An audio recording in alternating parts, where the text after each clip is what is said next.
Thank you. All right. So you wear a 2-chicken plunge shoe that you go off. I have a color plunge too. This is going to be on your safety line. This is called an ASAP device. It just floats on the line that you're not using, and it has a little cam in here. If you jerk or go too fast, it locks. So it's built-in safety, so if something were to happen to your other line, which won't happen, but if it were to happen, this would stop you, and it's just a backup safety device. You'll see there's a couple other safety plans, the things that they have here. I know. And I need one more. Okay, so that's a lot of gear, huh? Yeah, that's the second worst part of it. Oh wow, that's heavy. Oh yeah.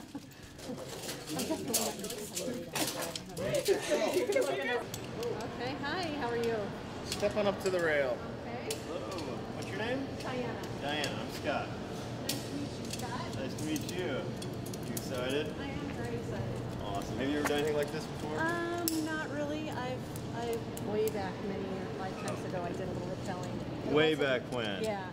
All right. Well, wasn't with all this stuff. It wasn't with all this stuff. No. No. All right. Go ahead and step up on that stool and Okay. step over the railing here.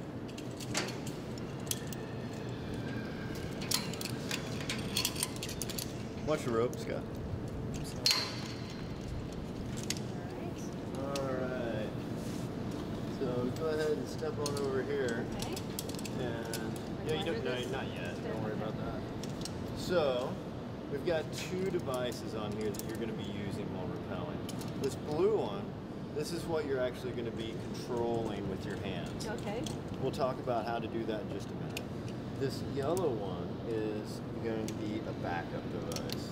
And the way it works is it's going to be on this rope, and as long as you rappel smoothly and you don't go too fast, this thing just kind of creeps down the rope behind you, and you never even know it's there. It's just going to set over your arm. Okay. You won't have to do anything with it. But if you get going too fast, decide to do like a SWAT team impersonation down there, then it'll lock. And so if it locks like this, it's kind of like a seatbelt. You know, it locks. You have to release pressure on it to get it to unlock. And so since your body weight will be hanging on this, what we have to do to release pressure is you have to let, yep, hips that way. Yep, keep going further back that way. We want to get your feet are flat. We want to get your feet in front of you. Yeah, there you go. All right, so now take your hand, open it up a little bit. You're going to squeeze this red handle just a little bit. What you do with your right hand, right, you can take this and wrap it around your hip if you need a little bit more friction. Squeeze with your left. You're doing it. All right. Nice job. Shall I continue? Yeah, you shall. Nice work. Walk. Be a little easier. There you go. Yeah. Makes it look good. Good. And we can do we can always let go and do kind of a. Yeah, see, we were going to have you let go down here, but see how the system holds you? Yeah. Okay, that's a good position. Feet about equal with your hips. Okay. Okay, so you're sitting in the harness. Okay, you feel comfortable? This Where all hand, my body weight is. well, that's not a problem. That's the way the system works. Okay, this hand, just keep on the rope. Okay. Keep a loose grip though. Don't squeeze it tight because you're going to get friction and it's going to get hot. Okay, and then just slowly squeeze. Okay, actually stop. Put your arm underneath it. Okay, you let go. You got to go.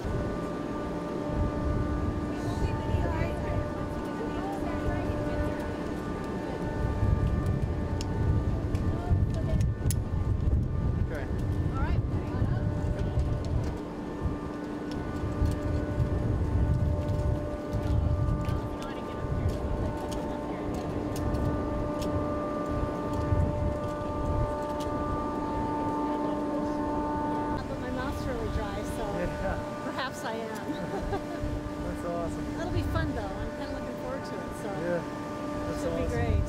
Yeah. It's a hell of an experience. Yeah. So Scott's got the tough job. He's going down with the camera. Yeah, we said.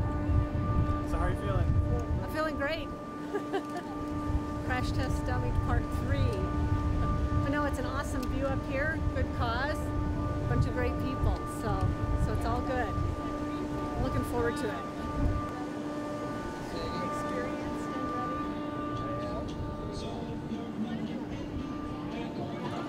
A little weight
You're good.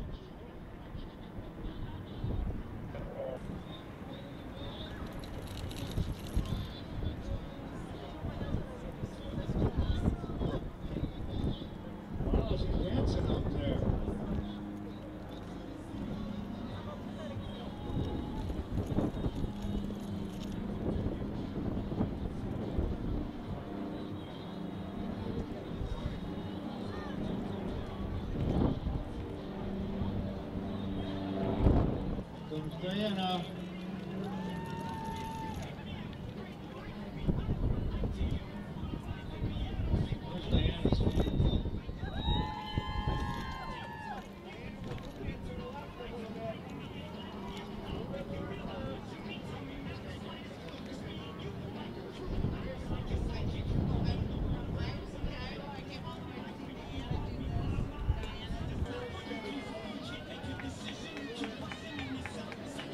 She's in the red zone, and touchdown!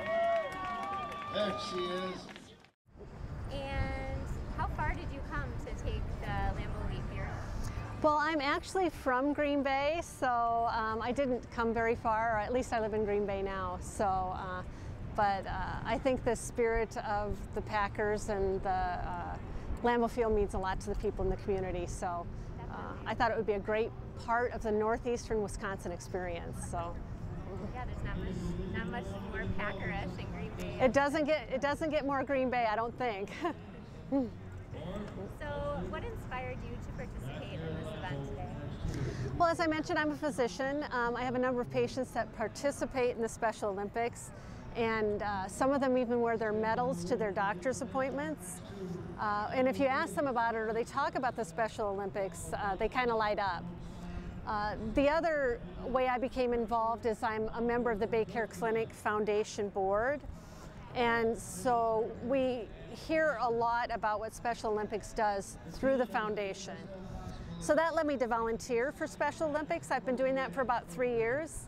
And when I heard about the UltLambeauLeap, I couldn't think of a better way to be involved. Are you an outdoorsy kind of person, adventurous, seeker? I love being outside. And I guess, I mean, life's all about the experiences. So, and I think some of the individuals who do Special Olympics are facing their own challenges. So I think if we all learn to face maybe something that's a little bit challenging or a little bit scary, that's really a way you can be fulfilled and grow. And so I think it fits the spirit of the Special Olympics, this event does. And the fact that the money actually goes to the athletes to help sponsor the meets or their meals or prizes all makes it very worthwhile. So, what was your feeling when you were at the top of the building, looking down? I thought it was a great feeling. I wasn't afraid. I was excited. And I have a lot of faith in the Special Olympics and Over the Edge and the events that they put on. So I found it exhilarating. So it was great. Will you do it again? Absolutely. I think I was very fortunate, and I have a lot of people to thank that I was fortunate enough to be able to do this, that donated my Bay Care Clinic employees and partners, and the foundation helped allow me to be a part of this. If you were going to tell somebody who was thinking about participating next year about the whole experience, what advice would you give them on fundraising? The website is good. It's very good to have people donate through the website. And I was sort of raised to be very self-sufficient, so it was hard for me to ask other people for money. But I think you have to remember you're not asking for yourself. You're asking for to help sponsor an event that's very important to a lot of people. It's important to the community. It's important to the participants, their families, the volunteer, and like I said, the larger community. So just keep the principle in mind, and that allows you, I think, to get beyond your own reservations. So don't hesitate to ask friends, family, work associates. So I think that's the main advice I'd have.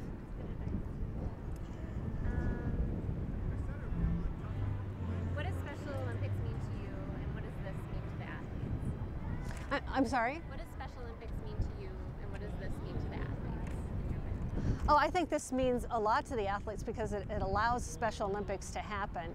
I tried to emphasize that with people who donated. Without the donations, it couldn't happen. And like I said, I think it helps elevate the community.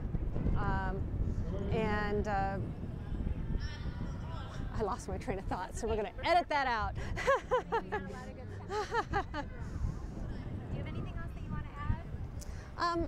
I don't think so. I think the only thing I would add is, like I said, I really like the spirit of the Special Olympics and what it does for individuals facing challenges.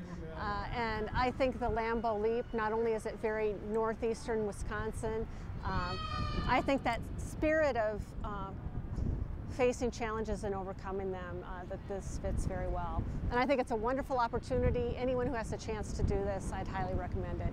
It's not every day you get to stand on top of Lambeau Field and get that view. So I think I was very privileged to do that.